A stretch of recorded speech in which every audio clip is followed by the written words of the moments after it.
We're going to be talking to Maubrey Destined. Now, let me tell you, this young man has a story for every single young person sitting in the living room watching this show right now. He had big dreams of becoming an Olympian. Along the way, he made some bad choices. Today, he's going to describe the past, the present, and the future, which is definitely so bright. Take a look at his story. My name is Maubrey Destined. I'm training for the next Olympics, and I wrote an inspirational book about my life. When I was in school, I realized that I didn't have a full scholarship that I thought I had, and I didn't want to leave university. So the only thing at 17 years old that I can think about was to turn to drugs. You imagine as you're selling drugs that when you're caught you have an elaborate escape plan, but everything changed. I was given a second chance by my case being dropped, and I went the straight and narrow way for some months. When I moved to Los Angeles, I started getting into dealing drugs again because I had financial obligations, and I was homeless and just living in some friends' apartment. And after all those years of selling drugs and making almost $1 million in drugs, I was back to zero again. And I looked around in that room, and in my suitcase was a Bible that my mom had left inside my suitcase about a year before. And I picked up the Bible, and I can tell you from the moment I started reading it, I went into a new world. My life started changing drastically. God started showing me favor that He had reserved.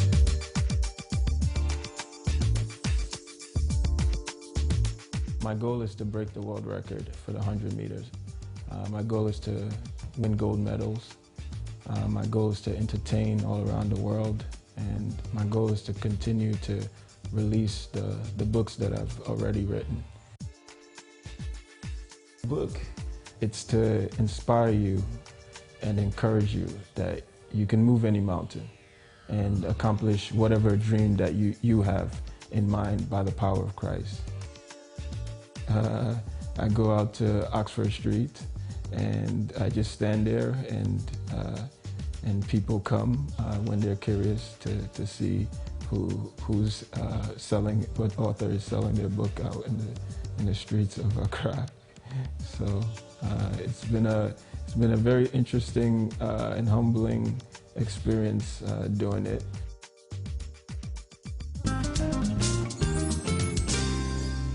I'm going to start off with a portion of a chapter that I read, and it reads, "I saw myself in a much more magnified light. I decided to think bigger. I decided to be bold. I started asking all my various suppliers, the Italians, the Mexicans, the Bloods, the Crips, the Triads, and the Africans for 100 kilograms of cocaine and 1 million ecstasy pills.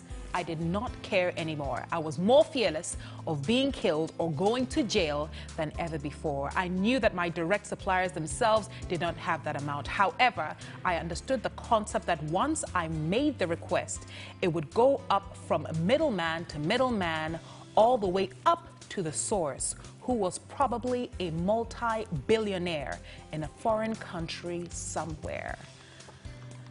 So Maubrey, that's how deep you were in the drug business, or in your passion to be a drug dealer.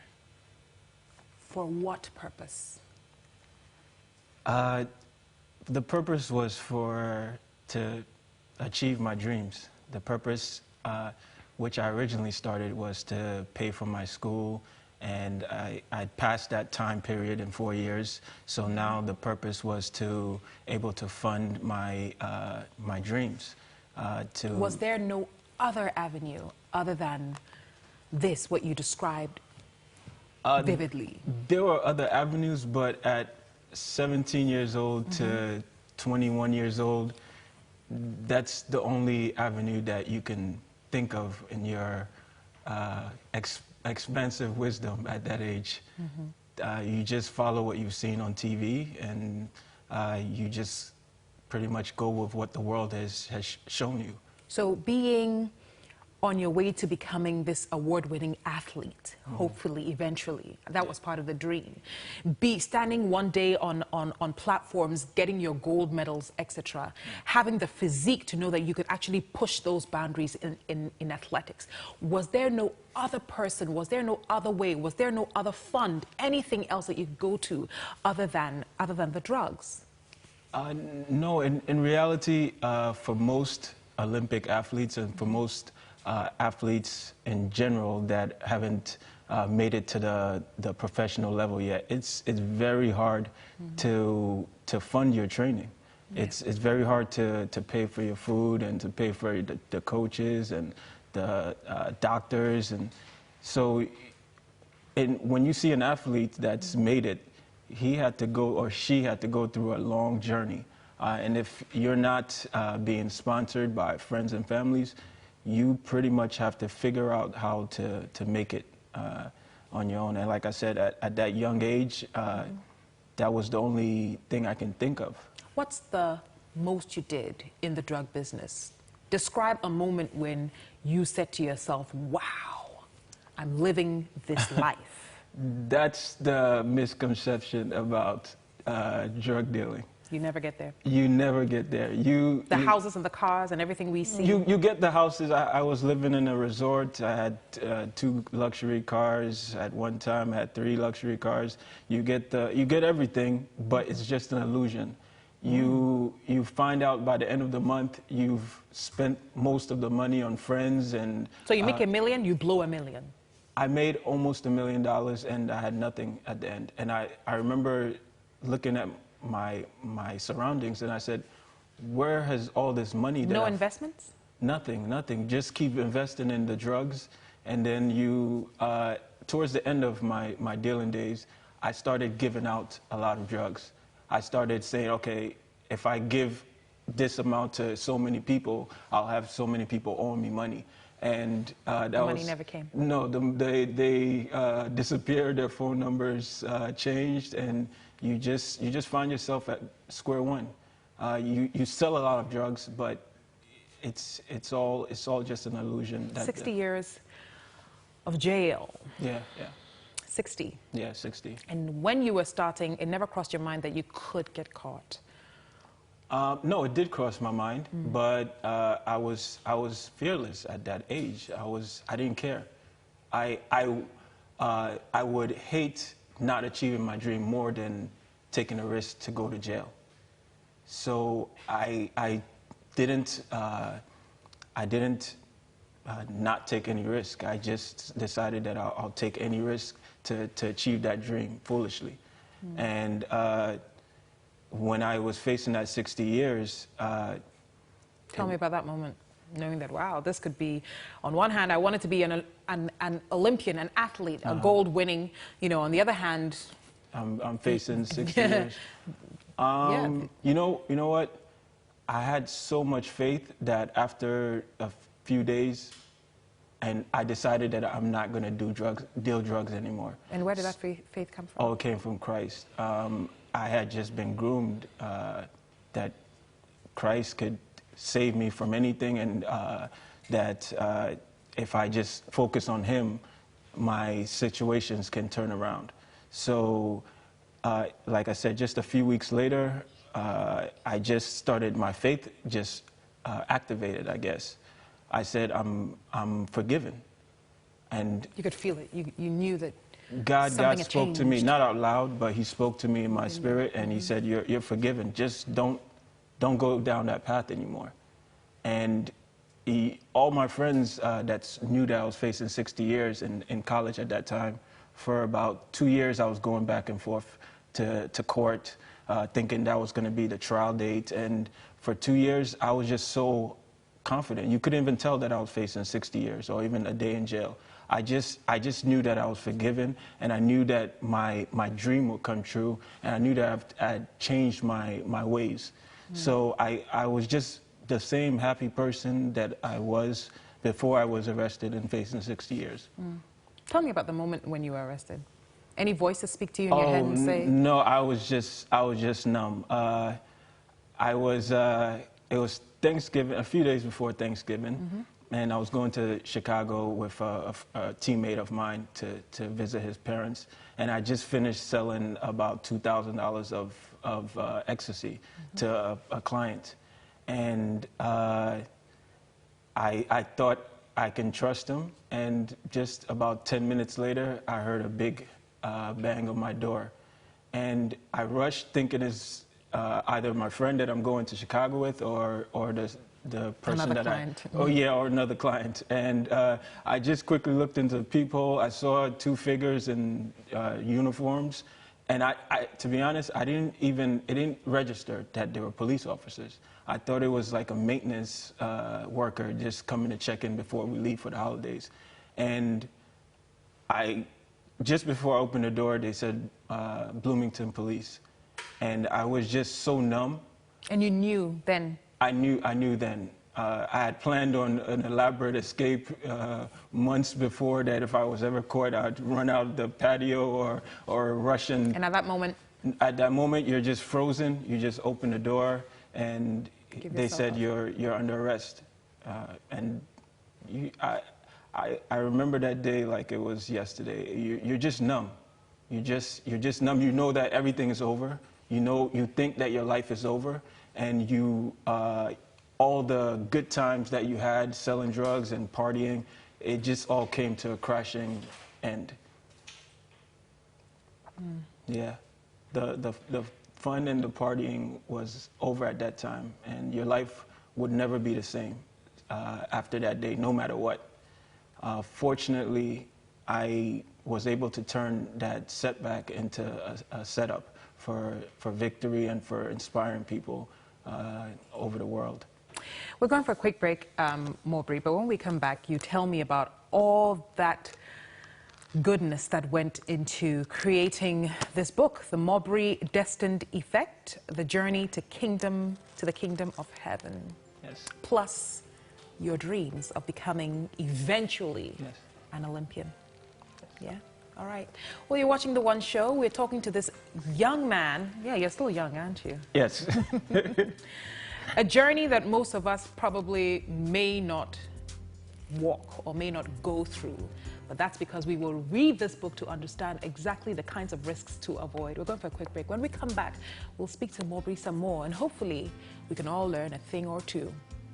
We'll be right back.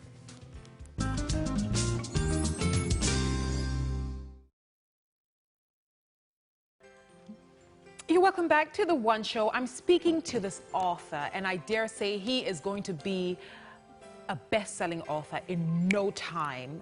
The Maubrey Destined Effect, talking about picking up the trade of drug trafficking, drug selling, call it drug, whatever you want to call it, from the age of 17, all because he wanted to fund his dream of being an athlete. How old are you now, Maubrey? I'm 31. You're 31. Yes. Is it too late for you? Oh, no. There's 49-year-olds, 100-meter sprinter. So it's still a big dream for you? Yeah, it's just beginning. But you still are back to the point where you have no money? Now I'm fine. So now you're cool. No. You have enough money to take care of your dreams. Fortunately, my books have the first one has become a bestseller. Yeah. So I've sold about $250,000 in books so far. So not as much as the drugs yet, but we don't want that I money, think though. books are a lot better. We don't want that money. Yes. We don't want that money. But you are a best-selling author around the world. You're on your way to having that meeting with Oprah. You know, I think that's what I meant to say. You know, we're just waiting for Oprah to say, "Hello, Maubrey. This is Oprah." But then that is into the future. You know, so you're at a point where now you still aspire to be an Olympian. Yes. What is preparing you for that? Or let's just say a celebrated athlete. What are you doing to prepare for that now? Well, I'm surrounded by the best coaches and teammates who's already gone to the past few Olympics. So I just listen at practice as much as possible. Try On your own or with people? I have a coach and a team. It's about 10 to 15 of us. Okay. And like I said, they've already gone to the Olympics. So I just ask a lot of questions, and I just try and do what the coach tells me to do. So which sport are you? I'm a 100-meter sprinter. Okay. So when you think about your, when you think about the average Ghanaian, or when you think about the average American who wants to go to the Olympics, what do you think about in your mind? Because you are American, but you are Ghanaian. What do you think of in your mind? Tell me what that dream looks like. Oh, I just would love to inspire Ghanaians. Yeah. That because I grew up here until I was 5, and I left to the States, and I just want to inspire Ghanaians that you can achieve whatever dream that you have. You can leave and come back to Ghana and inspire other Ghanaians. That's the reason I was going to book signing and promoting my books on Oxford Street, just so that I can be in the middle of Accra, and to see that an author has come back to Ghana, and just the smiles that I saw, even out of cars and people walking by, it's something that I dream to continue to do, just to inspire Ghana and the world in general. That's my dream. That's my main goal, is to win a gold medal, break records, and tell the world that it's by the glory of Christ that got me to this place, and just to let them know that they can do it too. I like how you spoke about, being 17 and really not having anywhere else to look to, or anyone else to look to. There's so many young Ghanaians right now who have big dreams, but they feel just the same way you felt at 17. Because you've gone down this very narrow path, challenges and the like, what do you advise them to do? At 17, you have a big dream, you have nowhere else to look. First thing is, you got to keep Jesus Christ first. It doesn't matter how far off track you go.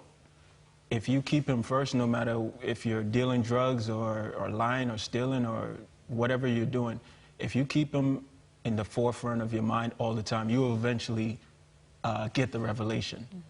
And the second thing is, you have to surround yourself around great people. You have to close your circle, because there's no way you're going to achieve that great dream if your circle is so wide that you're hearing voices, negative voices, defeating voices, discouraging voices coming at you. So keep Christ first, close that circle, and stay focused and believe. Just believe that it's already there, and you'll find yourself there. Whatever, if you want to be an athlete or entertainer, you can do it. I'm doing it.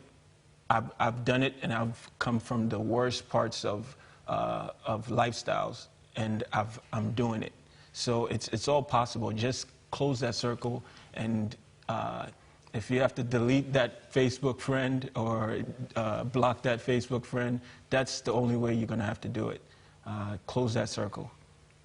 Where were your parents at 17 when you turned to? At 17, they were back in New Jersey. I went to Indiana University. So, but in terms of that emotional support, that kind of, I'm thinking about doing this, and, possibly your mother or your father talking you out of that kind of lifestyle. Was that a possibility? No, I never told them. I never told my parents. It was never going to be possible to it was never going to be possible to speak to them about the challenges that you were having. Well, they knew that that my college scholarship wasn't there, and they told me, as most Ghanaians would say, "Come home." Come home. I was going to say, find a way. No, they said, "Come home." And you didn't want to go. I grew up in in a poverty city, and you take a boy that's grown up in poverty, you take him to the most beautiful campus in the country, and your eyes are open. So for me, coming from where I grew up, there was no way that I was going to leave this newfound paradise. And so I said, I'm going to figure out a way to stay. Okay. But I never told them. Sometimes they would ask me, how are you getting money? And I just said, oh, I've started a business. I'm buying and selling cars. Or I'll just make up anything just to keep them from worrying. But now that they know, and now that you're doing well for yourself and you're selling these books, what have they said to you? Oh, they're so proud. They're so proud that they can tell their coworkers or their friends that that's my son. That this is his book. These are his other books. So I think every child's dream to make their parents proud. Right. You want to impress them and you want them to be happy, and I'm just glad that I was able to find the light before it was too late.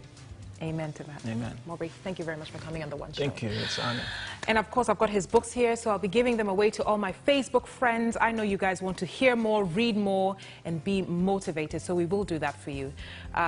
Hey, what can I say? It's one of those stories that leaves you thinking that there are other ways of getting to where you think your destiny should be, or what you think your destiny should be. So please steer away from the trouble, steer away from the things that kind of bring you back to that dark place, if I dare say so. We're going for a quick break, and when we come back, V1 Gist, all that happens right here throughout the week on Viasat 1. We'll be talking about that when we come back.